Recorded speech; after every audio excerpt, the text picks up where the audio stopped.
నేను పెద్ద అడవిలోకి వచ్చాను. నేను చూసిన ఆ 2 కార్లు ఎప్పటి నుంచో ఇక్కడే ఉండిపోయాయి కదా. ఈ బంగ్లా కూడా చాలా పాడుపడిపోయింది.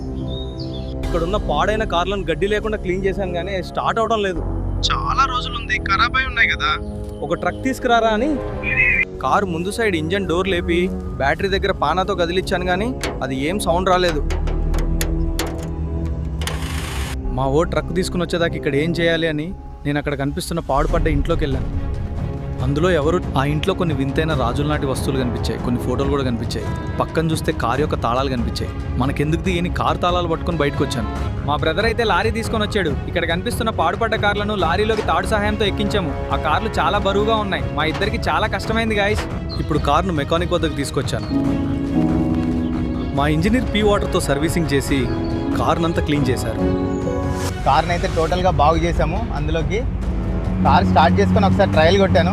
చాలా స్మూత్గా ఉంది. గోల్డ్ కలర్ కార్ రోడ్డు పక్కన పార్క్ చేశాను. హలో ఫ్రెండ్స్, ఇది మనకు అడవిలో దొరికిన ఒక పాత కార్ ఇప్పుడు కొత్త కార్లా మారింది. ఎలా ఉందో చూడు. ఓకే, మన వీడియో కన్నా నచ్చితే లైక్ చేయండి, షేర్ చేయండి, కామెంట్ చేయండి.